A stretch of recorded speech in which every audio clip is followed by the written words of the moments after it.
Hello welcome मेरे प्यारे साथियों, मैं आप लोग को अपने यूट्यूब चैनल SSTN पर स्वागत करता हूं। मैं आज आप लोग को बिहार फायरमैन और बिहार मद्य निषेध से रिलेटेड इम्पोर्टेंट क्वेश्चन, पॉलिटी का इम्पोर्टेंट क्वेश्चन करवाने वाला हूं। ठीक है, बात करें बिहार फायरमैन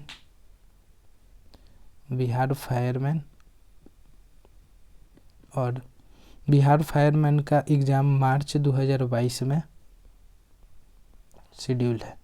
उसी तरह से मद्य निषेध का भी एग्ज़ाम फरवरी 2022 में शेड्यूल है। फरवरी 2022 में शेड्यूल है। इन दोनों का हमने सिलेबस देखा तो ऑलमोस्ट सेम है, जिसके कारण हमने आज पॉलिटिक यानी राजनीतिक विज्ञान का 15 क्वेश्चन करवाने वाला हूँ। मैं नेक्स्ट वीडियो यानी कि जब तक मतलब कि पॉलिटी कंप्लीट ना हो जाए 15 क्वेश्चन के थ्रू हम आप लोग को पूरा डिटेल के साथ बताएंगे। ठीक है, तो चलिए फर्स्ट क्वेश्चन पर हम चलते हैं। फर्स्ट क्वेश्चन है कि मंत्री परिषद की नियुक्ति कौन करता है। ठीक है, इसमें से ए ऑप्शन है प्रधानमंत्री, बी राष्ट्रपति, सी उपराष्ट्रपति।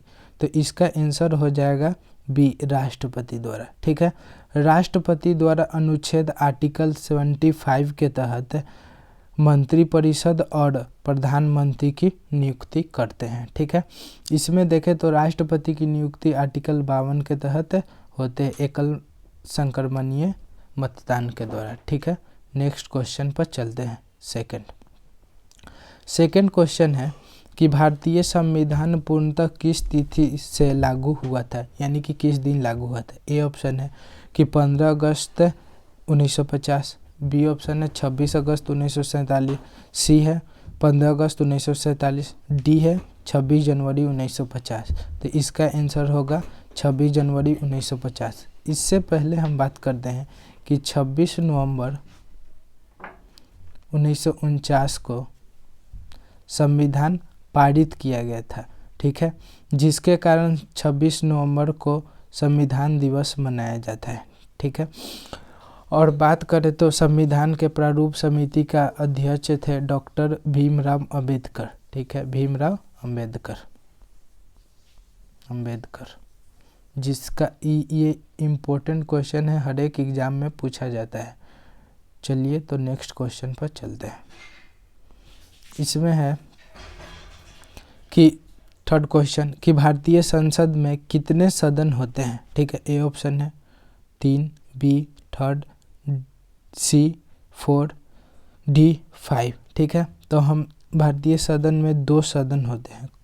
ठीक है, तो उसका पूरा डिटेल के बारे में हम जानते हैं। पहला लोकसभा, दूसरा राज्यसभा। ठीक है, तो इन दोनों का मतलब कि पूरा फंक्शन के बारे में जानते हैं कि लोकसभा के अंतर्गत मतलब कि पूरा टोटल सीटें वर्तमान में कितना है। वर्तमान में 545 वर्तमान में। ठीक है, 545, लेकिन अधिकतम कितना सीटें हो सकती है, 552। ठीक है, इसका मतलब कि इसका सदस्य बनने के लिए उम्र है 25 साल। ठीक है, उसी तरह से हम बात करें तो राज्यसभा का, ये लोकसभा निम्न सदन होता है संसद का, और राज्यसभा उच्च सदन होता है जिसे कभी भी भंग नहीं किया जा सकता। इसमें बात करें तो टोटल सीटें मतलब कि वर्तमान में 245 है,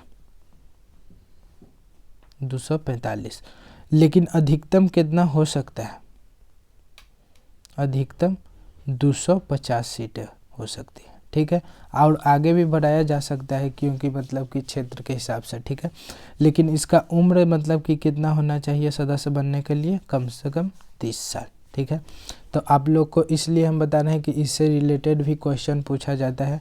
ठीक है, तो चलिए नेक्स्ट क्वेश्चन पर चलते हैं।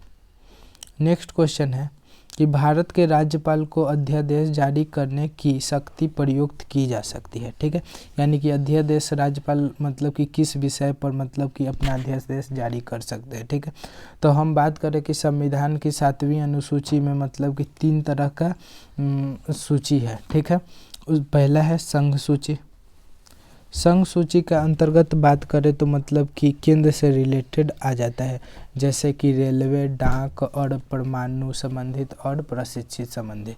दूसरा बात करें तो राज्य, यानी कि राज्य से रिलेटेड जितना सारा है, ठीक है। तीसरा समवर्ती सूची। समवर्ती सूची में हम बात करें तो मतलब कि फौजदारी, मतलब कि दहेज, बाल विवाह, ठीक है, विवाह, शिक्षा, तलाक, ये सब समवर्ती सूची के अंतर्गत आता है, ठीक है। तो इसमें बात करें तो राज्यपाल के बारे में पूछ रहा है, यानी कि राज्य का जो राज्य सूची होगा उसी पर हस्तक्षेप कर सकते हैं। संघ में तो मतलब कि केंद्र का होता है, समवर्ती में तो दोनों का होता है, तो इसमें प्रयुक्त केवल एक ही मतलब तो इसका आंसर ए हो जाएगा, ठीक है। उसी तरह से अब नेक्स्ट क्वेश्चन, आप लोग को तो समझ में अच्छा से आया होगा इस क्वेश्चन को, यानी कि तीन मतलब कि सूचियां हैं, पहला संघ सूची, दूसरा राज्य सूची, तीसरा समवर्ती सूची। इसी मतलब कि इसी के तहत राज्य की सूची के अंतर्गत मतलब कि राज्यपाल अपना अध्यादेश को जारी कर सकते हैं। चलिए नेक्स्ट क्वेश्चन पर चलते हैं। नेक्स्ट क्वेश्चन है कि भारत की विदेश नीति आधारित है, मतलब कि भारत की विदेश नीति किस चीज़ पर आधारित है? ए गुटनिरपेक्ष, बी अलगाववाद की नीति, सी विश्व पर प्रभुत्व की नीति, डी हस्तक्षेप की नीति। तो बात करें तब मतलब कि भारत की नीति गुटनिरपेक्ष की नीति पर आधारित है। गुटनिरपेक्ष किसे कहते हैं? जैसे कि गलत और सही का फर्क जानकर सही की मतलब निर्णय करना ही साथ देना ही गुटनिरपेक्ष कहलाता है, यानी कि भारत की नीति गुटनिरपेक्ष है, ठीक। नेक्स्ट क्वेश्चन पर चलते हैं। नेक्स्ट क्वेश्चन है कि लेखा जोखा समिति अपनी रिपोर्ट प्रस्तुत करती है।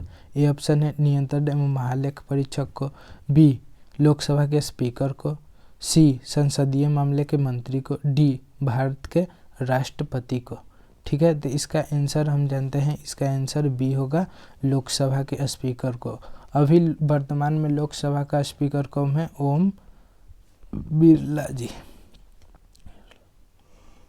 बिरला, ठीक है। नेक्स्ट क्वेश्चन पर चलते हैं। नेक्स्ट क्वेश्चन है कि राज्य सरकारों की संवैधानिक प्रमुख कौन होता है? तो अभी हमने पीछे बताया था कि राज्य के संवैधानिक प्रमुख राज्यपाल होते हैं, इसलिए इसका आंसर बी होगा, ठीक है। ये तो बता दिए कि राज्य की संवैधानिक प्रमुख राज्यपाल होता है, लेकिन इसका नियुक्ति किस आर्टिकल के तहत होता है? 155 आर्टिकल के तहत राज्यपाल की नियुक्ति होता है, ठीक है। अब बात करें तो मतलब कि मुख्यमंत्री की किस आर्टिकल के तहत नियुक्ति होता है? 164 आर्टिकल के तहत, ठीक है। उच्च न्यायालय के न्यायाधीशों की मतलब कि उम्र सीमा कितने वर्ष का होता है? ठीक है, बात करते हैं इसका 65 वर्ष, और मुख्यमंत्री का 5 वर्ष होता है उम्र मतलब कि समय सीमा, ठीक है। राज्यपाल को मतलब राष्ट्रपति के प्रणाम पद से मतलब कि राष्ट्रपति के हिसाब से वो हटाए जा सकते हैं, ठीक है। नेक्स्ट क्वेश्चन पर चलते हैं। नेक्स्ट क्वेश्चन है कि मॉन्टेग्यू चेम्सफोर्ड की रिपोर्ट करने का मतलब कि किससे रिलेटेड है? ए में भारतीय स्वतंत्रता अधिनियम 1947 के आधार बनी, यानी कि इस 1947 को तो हमारा देश आज़ाद हुआ था, इससे ऑप्शन नहीं हो सकता है। बी भारतीय परिषद अधिनियम 1909 का आधार बनी, नहीं, 1909 को पार्लियामेंट एक्ट पास हुआ था जिसमें सांप्रदायिक यानी कि कम्युनल अवार्ड यानी कि मतलब कि सांप्रदायिक कहने का मतलब कि अनेक धर्मों के बारे में, ठीक है। सी भारत सरकार अधिनियम 1919 को आधार बनी, ठीक है। तो इसका आंसर यही होगा, भारत सरकार अधिनियम 1919 का, ठीक है। इसमें द्विसदनात्मक व्यवस्था थी, कैसी थी? द्विसदनात्मक यानी कि दोहरी शासन, ठीक है। डी में बात करें तो भारत सरकार अधिनियम 1935 की आधार बने। इसमें बात करें तो मतलब कि कांग्रेस प्रणाली और मतलब कि इस 1935 को ही मिनी कॉन्स्टिट्यूशन कहा जाता है, क्योंकि मतलब कि संविधान की अधिकतर भाग को यहीं से लिया गया है, ठीक है। तो चलिए नेक्स्ट क्वेश्चन पर चलते होंगे, ठीक है। नेक्स्ट क्वेश्चन है कि किस अनुच्छेद के तहत अनुसार भारत के राष्ट्रपति द्वारा राष्ट्रीय आपातकाल की घोषणा की जा सकती है, ठीक है। तो इसमें हम बताते हैं 3 तरह का आपातकाल होता है। एक बात करें तो 352, एक 356, एक 360। 352 कब लगता है? जब देश से बाहरी युद्ध हो रहा है, ठीक है, मतलब कि पड़ोसी देश है वहाँ पर युद्ध हो रहा है, उस स्थिति में मतलब कि 352 के तहत लगाया जाता है, ठीक है। 356 यानी कि देश की आंतरिक स्थिति खराब है, ठीक है, उस समय 356 के अंतर्गत आंतरिक मतलब कि किसी राज्य के अंतर्गत मतलब कि कानूनी तौर पर मतलब ठीक नहीं है, लॉ एंड ऑर्डर यानी प्रशासन व्यवस्था ठीक से नहीं चल रही है वहाँ की सरकार से, ठीक, उस स्थिति में 356 के तहत लग सकता है। 360 बात करें तो वित्तीय संकट के तहत, वित्तीय संकट यानी कि मनी यानी पैसा से रिलेटेड संकट हो गया, उस समय पर 360 के तहत लग सकती है। तो इसमें देखें ऑप्शन तो ए है 352, बी 370, सी 371, डी 395। तो इसमें अभी बताएं, इसमें तीनों में से मेंशन है एक 352, ठीक है। आपातकाल की घोषणा कहाँ से ली गई है? जर्मनी से। कहाँ से? जर्मनी से, ठीक है। नेक्स्ट क्वेश्चन पर चलते हैं कि भारतीय संविधान में चुनाव प्रणाली का प्रावधान किन अनुच्छेदों में किया गया है, ठीक है। ए ऑप्शन है अनुच्छेद 124 से 28, बी 324 से 29, सी अनुच्छेद 256 से 259, डी अनुच्छेद 274 से 269, ठीक है। तो इसका आंसर होगा बी 324 से 329, ठीक है। तो ये चुनाव से रिलेटेड है, तो चुनाव से रिलेटेड एक इम्पोर्टेंट क्वेश्चन है कि मतदान दिवस कब मनाया जाता है? मतदान दिवस ये 25 जनवरी को मनाया जाता है। 25 जनवरी को क्यों मनाया जाता है? क्योंकि 25 जनवरी 1950 को इलेक्शन बोर्ड की स्थापना की गई थी, ठीक है। अब नेक्स्ट क्वेश्चन को जानते हैं कि राष्ट्रीय सुरक्षा समिति का प्रधान कौन होता है? ए गृह मंत्री, बी प्रधानमंत्री, सी राष्ट्रपति, डी उपराष्ट्रपति। तो इसका आंसर हो जाएगा बी यानी कि प्रधानमंत्री। सी राष्ट्रपति देखें तो मतलब कि पूरे तीनों सेनाओं का प्रमुख होते हैं, ठीक है। नेक्स्ट क्वेश्चन पर चलते हैं। संविधान के किस अनुच्छेद में धन विधेयक को परिभाषित किया गया है? ए अनुच्छेद 210 एक में, बी अनुच्छेद 110 एक में, सी अनुच्छेद 210 एक में, डी अनुच्छेद 140 एक में। इसका आंसर हो जाएगा बी अनुच्छेद 110 एक में, ठीक है। नेक्स्ट क्वेश्चन पर चलते हैं कि राज्यसभा में होते हैं, ठीक है, राज्यसभा में क्या होते हैं? जैसे कि ए ऑप्शन है 280 सदस्य जिनमें 20 से सदस्य भारत के राष्ट्रपति द्वारा मनोनीत होते हैं। तो अभी हमने पीछे राज्यसभा का मतलब फंक्शन के बारे में बताया था कि राज्यसभा में टोटल 250 सदस्य हो सकते हैं अधिकतम, तो ये तो ऑप्शन नहीं होगा। बी 275 ये भी ऑप्शन नहीं होगा, ठीक है। 250 ये ऑप्शन हो सकता है, नहीं होगा। नेक्स्ट ऑप्शन देख लेते हैं उसके बाद। 252 नहीं होगा, ठीक है, इसलिए इसका आंसर सी होगा। 250 सदस्य होंगे जिनमें 12 सदस्य भारत के राष्ट्रपति द्वारा मनोनीत किया जाएगा। ये सदस्य जो है कला, खेल और साहित्य से रिलेटेड होंगे, ठीक है। नेक्स्ट क्वेश्चन पर चलते हैं। भारतीय स्वतंत्रता अधिनियम कब पारित की गई थी? ए बात करें तो 18 जुलाई 1947, बी 14 अगस्त 1947, सी 15 अगस्त 1947 से डी 20 फरवरी 1947। तो 15 अगस्त को तो हमारा देश आज़ाद हुआ था, 14 अगस्त को भी नहीं हो सकता है, इसलिए इसका आंसर 18 जुलाई 1947 को हुआ था भारतीय स्वतंत्रता अधिनियम पारित, ठीक है। तो ये मतलब कि 15 इम्पोर्टेंट क्वेश्चन था जो हमने पूरा डिटेल में बताने का प्रयास किया।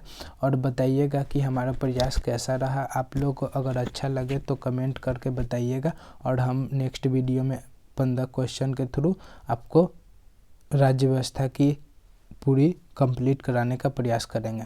अच्छा लगे तो अपने दोस्तों को शेयर करें और कमेंट करके ज़रूर से ज़रूर बताएं, और चैनल को सब्सक्राइब कर लें क्योंकि और बेल घंटी को बजा लें क्योंकि वीडियो का नोटिफिकेशन सबसे पहले जाएगा आपके पास से, ठीक है, जिसके कारण आप वीडियो का लुत्फ़ उठा पाइएगा, ठीक है। धन्यवाद। आप लोग को अपने दोस्तों को ज़रूर शेयर करें जिसको एग्ज़ाम इस बार बिहार फायरमैन या मद्य निषेध का देना है या किसी का एग्ज़ाम देना है, क्योंकि ये इम्पोर्टेंट क्वेश्चन है इसलिए, ठीक है। थैंक यू, जय हिंद, धन्यवाद, थैंक यू।